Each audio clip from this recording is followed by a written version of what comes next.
And we're not just talking about UK, we're talking about everywhere. You don't need to pay for, like Emre says, something that you can get for free. What type of men go to prostitutes then? Creepy men. Oh, no, I don't think so. Creepy. If the girls are comfortable with it, then they can do it. Their body is their own, and I would never But tell some somebody of them are to really not. passionate in their own jobs. Oh my god, some people love it. How about the married man who goes to escorts? Like I said, the other end of the spectrum, right? Exactly, right. They actually go for an easier route, which is go to prostitutes. Look at your skills, guys. Skills are very important. If you don't have the approach skills, unlikely you'll date. Unlikely you'll approach women. If you don't approach, technically, you'll be single. You're going to be alone because no one's going to know that you're there. And if you need help doing it, that's why we're here. This is the reason we exist. If you do find yourself in this cycle, we are here for you.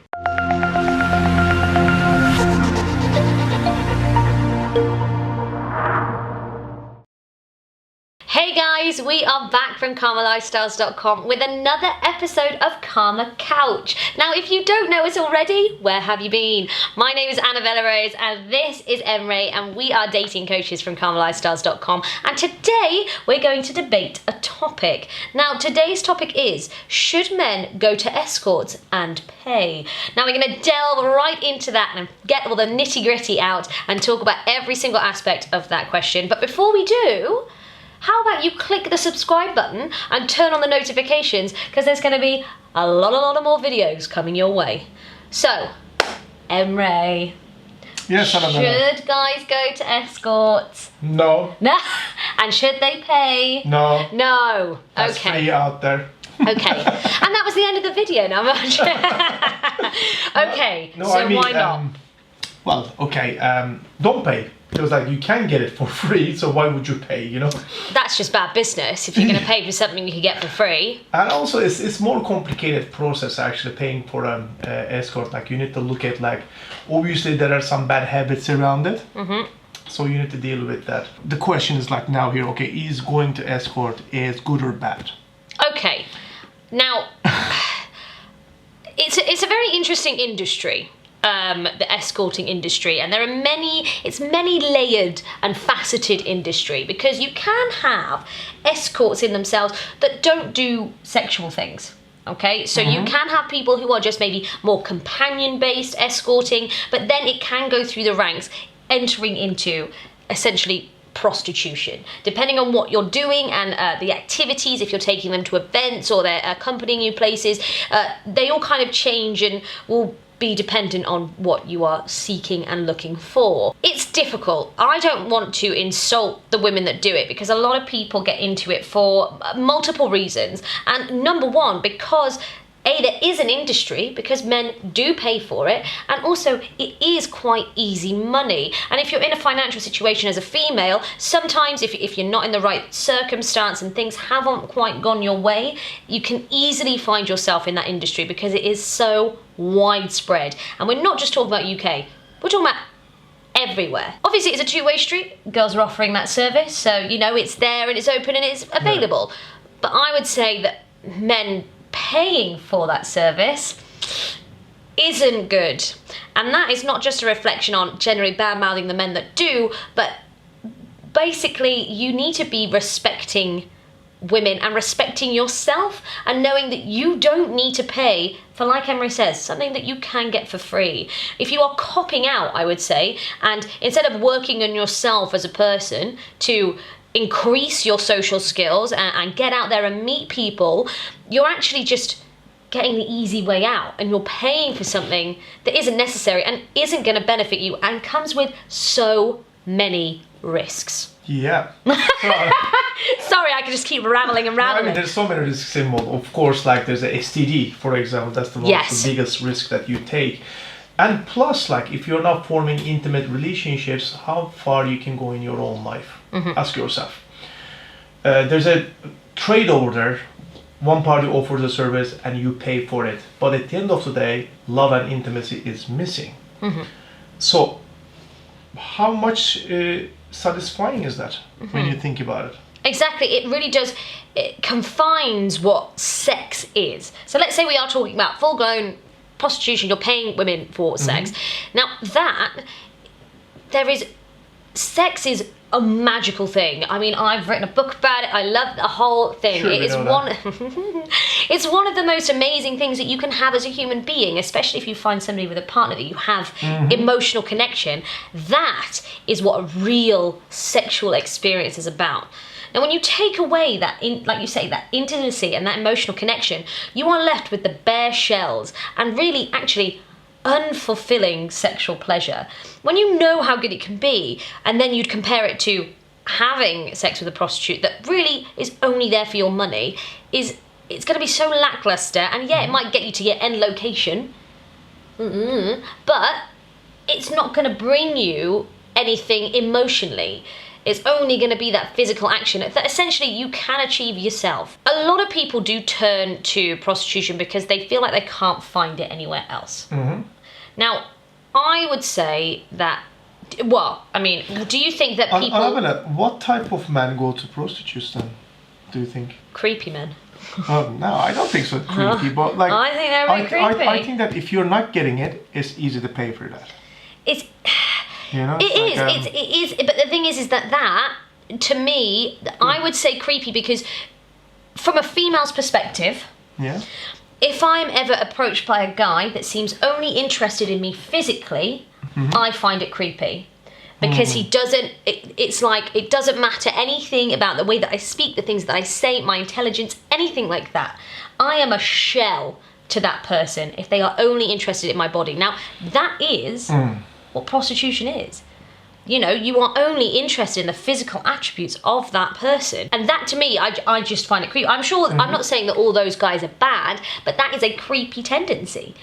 You know, I'm not sure whether I've come across many people who have paid for sex, because I don't think they've told me that they've paid for sex. So I haven't come across many people. So I know they're maybe hidden among us. So to say creepy is probably is a stereotype and a judgment, because everybody has their own individual reasons of why they're searching for that intimacy, well, that sexual connection with somebody. So to blanket judge, I shouldn't say that, but I know honestly, if someone said that they pay for sex, I would find that strange. Okay, do you think that they lack empathy then? It's hard to know what they're needing it for, because you can do it in quite a demeaning way, or it can be sort of a dead end seeking some sort of connection that they can't make themselves. So even though paying for a girl is, like we say, lackluster and sort of empty emotionally, some people might not feel that that's what they're going in there for. It might be trying to substitute a need or fill a need that they have emotionally, but what they can actually only physically attain through paying for it is that sexual thing. So it's kind of like a broad spectrum of the reasoning why people do it. And again, the reasons will be different one by one. So I feel like it's two ends of the spectrum. Yeah. So it's hard to say how, speak about one specific person, because I do feel you've either got the people that are just maybe slightly more demeaning for women and just using them for their body, and others who are seeking something and that is the only way that they can attain it. I feel like they're the two ends of the spectrum, because I feel anywhere in between, you kind of have the social skills and the respect to get your own dates and your own... Do you know what I mean? So I feel like it's the personality traits on two far ends of the spectrum. I mean, of course, there may be people in the middle, but I feel like they're the two main groups of men that would maybe pay. And I mean, also, like, fear of rejection plays a very important role here as well. Oh, yeah. Like, when you pay for the sex, actually... You can't be rejected. There's no rejection. No. It's very easy, so there's no rejection. You don't need to actually go into a rejection process, recovering. Yeah, you pay for it. It's there. It happens, and you're essentially in control, which does make sense. And like I said, I feel like that might be the end of the spectrum in the sense that people are so socially scared of rejection and haven't learned to be a confident version of themselves. So they hide away. And then, like you say, pay and there's no rejection. So it's very easy. It's a very easy way to shy away from your personal problems. To hide behind it. Frustration is another thing. There's a lot of guys, they're frustrated. They're very nice guys, don't get me wrong. But they're frustrated. When you don't get it, that's a different reality. But if you don't get it, do you really get pushed to paying for it? Well, unfortunately, yes, because there's a huge market over there, and there's a lot of like girls offering that service as well. Yeah, I mean, they do broadcast it a lot. I mean, essentially, like, I guess it's an easy transition to make, because you go from, hey, I'm not being successful in dating, so I'm not getting any. So what I'm going to do is then turn to porn. And then when you turn to porn, all the things pop up, and it's all the advertising. And we do succumb to advertising very easily. So when you have all those girls saying, hey, it's only £10, you do have like a webcam show, and then you meet up, and then you're doing it. So it is a very easy progression to that point. I would like to think that if you've gotten to the point, it's never that bad. Dating can be difficult, and finding women to sleep with it, and it can be difficult.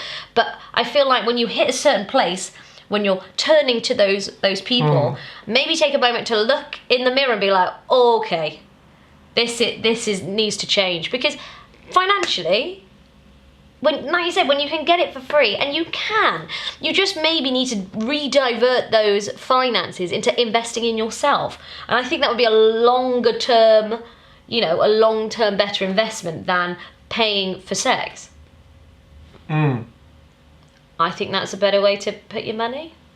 That's what I think. Well, some countries legalized prostitution, some countries didn't.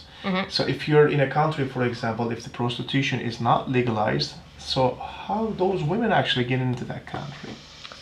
What, get into that game, into that? Yes, or like some actually tricked into it. Yeah, I mean, so actually, when you pay for a service like that, actually there's a trafficking involved over there. So actually you're supporting an industry which is illegal. Very black market, it's like... Yeah.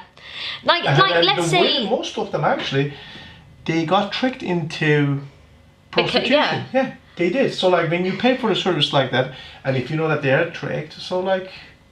So you heard... It's very difficult because, like you say, some are legalized, and some women do make the personal choice for financial reasons to go into that trade. Some people do. A large percentage why do girls become escorts then? Easy money. And again, like I said, you can't necessarily depict every single person's individual reasons behind it. But I mean, I've met people who worked in strip clubs for financial purposes because it put them through university, and it paid their university fees, and that's what they did. They stripped to ensure that they had a better future. And that has a big hold on the sex trade, that a lot of people, because it is so easily enterable, you can make your own porn things, you can enter into escorting very easily. It is a very useful way to make quick money. So if you do have a financial burden, a lot of girls turn to that. And then plus the world has changed now. We can travel easily. Like I met a few traveling escorts actually. I dated a few of them in the past, and there you have. Their lifestyle was like it was pure their own choice, because they just wanted to travel. As you said, it was like easy money. It's like it's all. And that's the thing. It's the female's independent view of her body and how she wants to use it. Yeah. It is entirely a girl's reasoning behind whether she wants to do it or not. And there are some people who love it. There are some people who live that life and they actually want to actively partake in it. But then to touch on what you said before, unfortunately, like most trades, there is a bad and a darker side and an illegal side. And human trafficking is a real issue. I think sometimes we sit around and I think we don't really see it because we're not paying attention. But it is rife. Not only in the UK, but across the world, and in some parts of the world, it's rampant. And so you need to take a responsibility that maybe, if you are going to pay for sex, make sure that you're getting involved with somebody and they're not trafficked, that wants to be there. And if you do, let's say, if you do pay for sex and you figure out somebody that maybe has been trafficked, let the authorities know. Be an active member of that, because I don't think you can just go, well, it's not my problem, because you're funding that trade. Do you understand? You're sustaining that by your actions, and no fault of your own, because you don't know the history and the darker side to it. But if you actually get the feels that this is not, it's not legit you're partaking in, then do let somebody know. And then, you know, you can help eradicate the darker side of an industry and then keep it on the up and up. Because really, if the girls are comfortable with it, then they can do it. Their body is their own, and I would never tell somebody. But some of them are really passionate in their own jobs. Oh my God, some people love it. We've met loads of people on street interviews in particular. The amount of dominatrix I've met so many dominatrixes. Dominatrixes.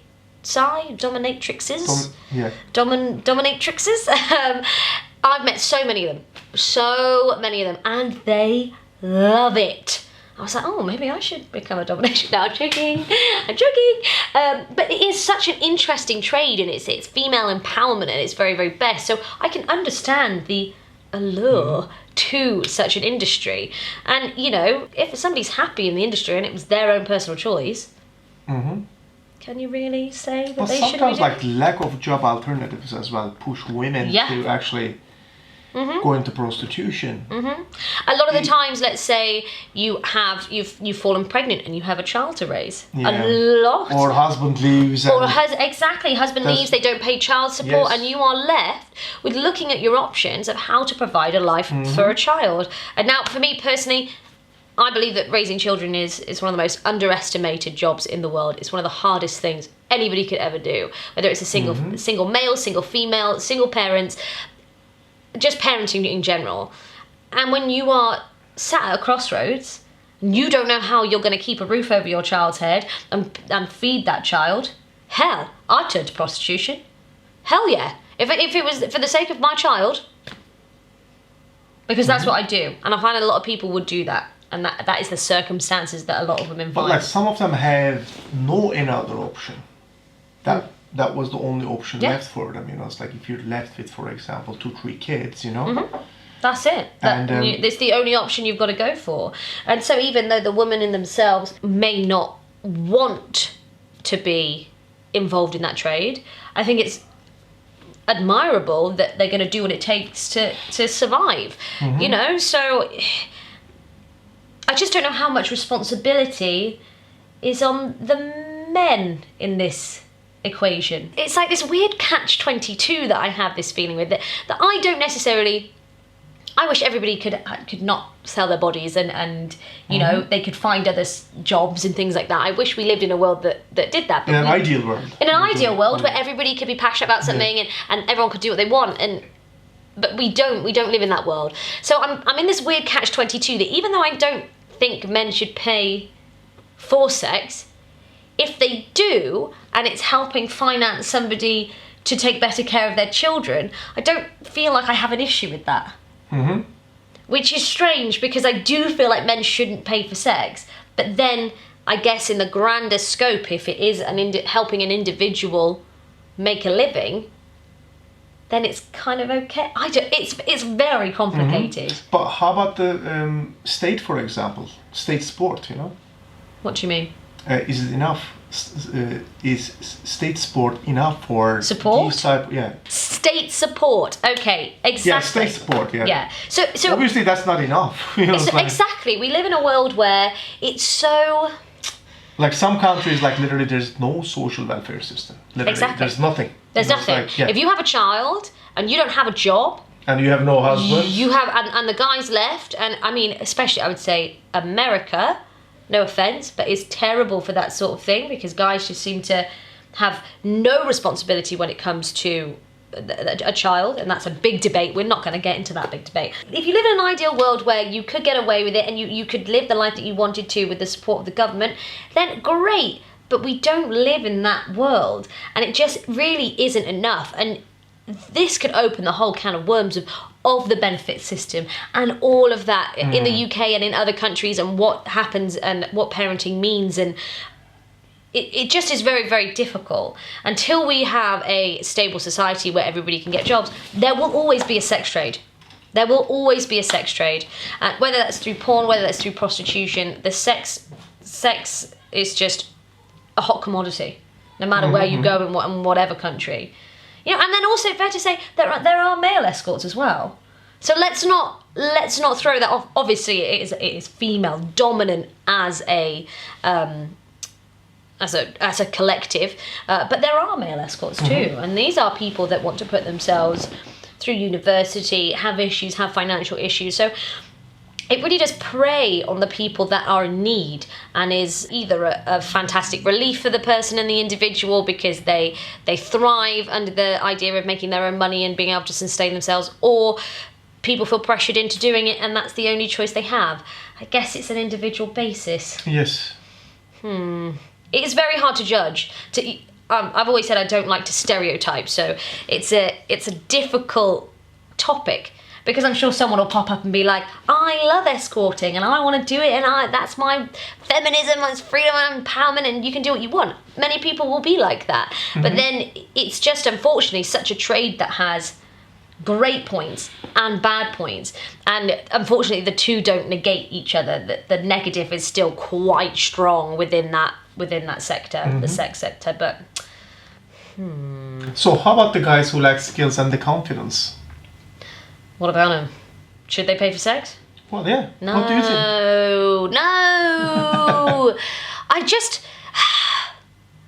I think if you have the option to not, that should always be your priority. Your priority should be to work on yourself and try and get out there and make it work. I mean, the thing is there's so much help out there, and to ask for help is never a bad thing. I feel like that's the biggest hurdle that we have to get over as coaches, is that men do struggle to ask for help. So when clients come to us, they've already made a massive leap of being able to be like, hey, there is something wrong, and it's okay. They kind of have the guts to be like, can you help me out? And I mean, there are companies like us out there. There are coaching companies, yes. confidence coaching. That's what we specialize in. So rather than maybe put that money into someone's vajayjay, then how about you invest it in yourself? I think you're going to see far more profitable returns on your personal growth than if you're spending it on women. Yeah. Yeah. And if you're spending 200 quid in a week for prostitution, that's so much money. And if in 52 weeks, it is up to 10,000, Yeah, and that is such a substantial amount of money. Yeah, it is and actually. As much as, you can't guarantee what it's fueling. It does fuel the black side of the market. If it was all, going to the individual, and then she's, living her best life raising a child, but it's the likelihood of that is very minimal.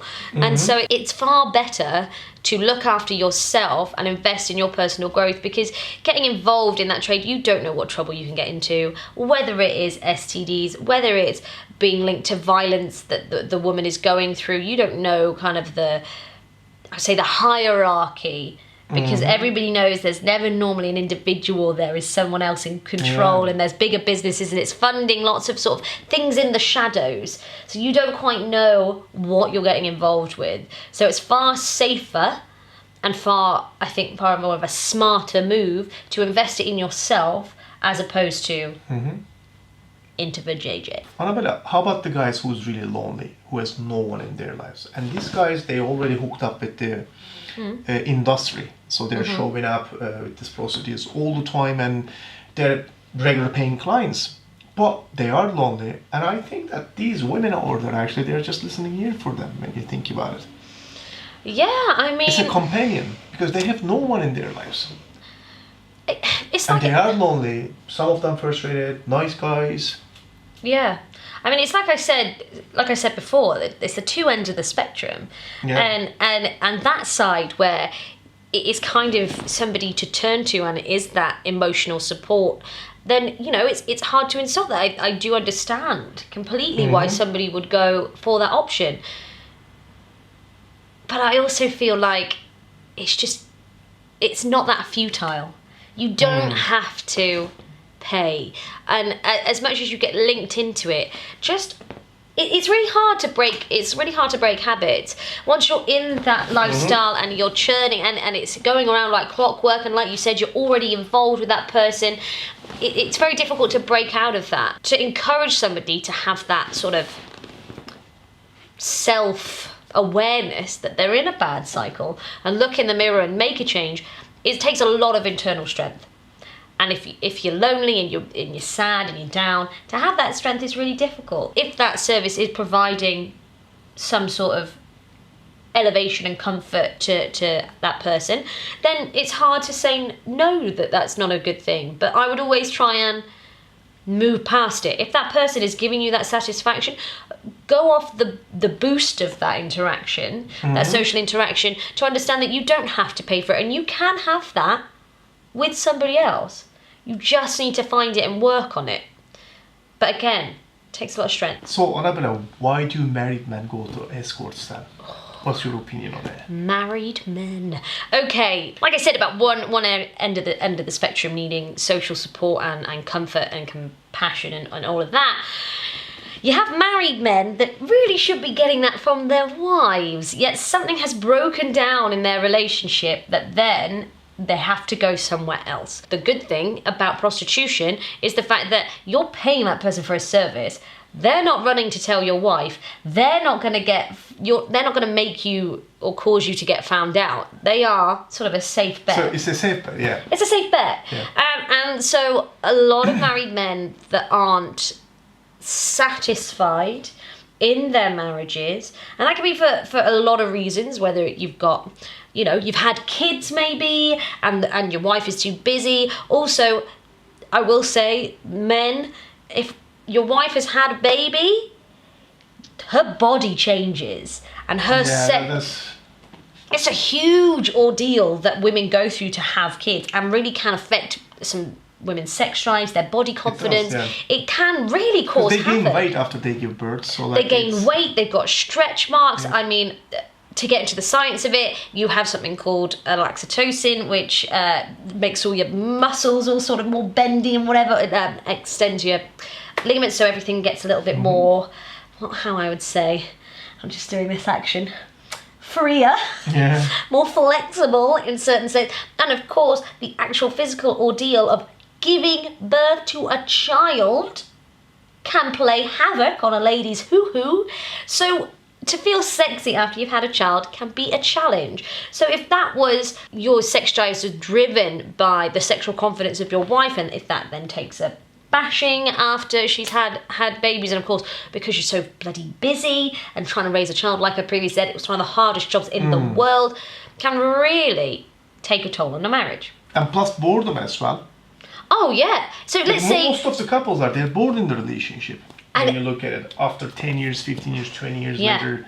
And me and Ian did a Karma Couch the other week about marriage, and we did delve into cheaters as well. Now, that is a thing where instead of actively participating in your marriage and still trying to keep it fresh, still trying to keep it interesting and do exciting things, people can get very bored in life. They do the same routine every single day for 15 years. And of course you're not going to want to have sex every day, because that's not what happens when you're in that sort of style of relationship. So instead of actually having an open conversation and communication with their other half, they just go find it somewhere else. Yeah. Because actually that's the easier thing to do, because to talk about sex, a lot of people struggle with it. And so actually it's a lot easier to just go find it elsewhere. That's a listening ear, and pretty much and they don't get bored as They don't get bored because they're not going to get bored, because you're paying them to be interested. Yeah. So really it's kind of like a substitute for the sexual and emotional interest that you should be paying in your wife, but actually you're paying for it with somebody else. If you do find yourself in that situation, stop. Whether you need marriage counselling, whether you need to talk to your wife, that is not the right path to go down. And I always say this, when it comes to cheating, you have to be open and prepared for your life to be destroyed if you get found out. A lot of people think, oh, maybe they won't find out in prostitution, blah, blah, blah, blah. You never know. You never know what could happen. And so the risk, I feel, of doing that, when really what you should be doing is talking to your wife. Talking to your wife might be emotionally difficult, but it's going to save you a world of pain if she finds out. So what is the solution, especially for single men out there who cannot attract women and who got hooked up actually in this prostitution, do you think? Okay, so What is the solution? Regardless of the reasons why you are in it, it is always wise to get out of it and have real, human, emotional connection with people that you aren't paying. Look at your skills, guys. Skills are very important.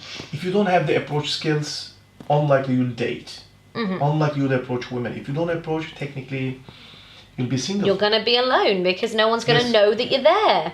And if you lack confidence, that's another area that you need to actually look at it. If you still fear fear of the rejection, you need to fix all those things. Because actually those are the things getting you hooked up in the prostitution over there.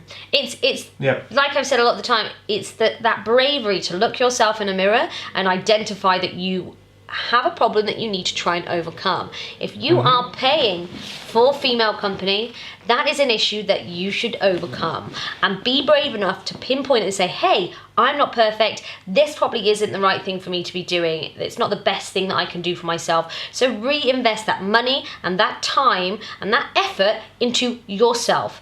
I'm not saying it's going to be easy. Oh, it could be so easy to just pay for sex because it feels so much better and you don't have to think about your paying for sex is easy, but building up yourself, your confidence and developing your skills, it's a journey. It's hard. It takes time, but once you have once you have built up your confidence and your skills, you can fish forever. Exactly. Think about it, you're learning how to fish.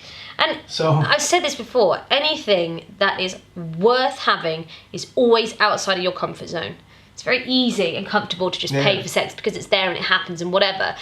Everything that's worth having is difficult to attain because you have to work for it. And if you want to be in a situation that a woman loves you and respects you for you and you don't have to pay for them, I mean, I wish that for everyone, male or female, that they should be able to find somebody like that. Just think about these escorts, they are being with 20, 30 men in a week. Yeah. In a bad week, probably. And so, there's a higher risk of STD over there, and plus, would I want to sleep with a girl who's sleeping 30 guys in a week? The thing is that I wouldn't. So, everybody is special. Everybody is unique, and I believe that it's the reason I do this job, that everybody can find somebody that they emotionally connect with.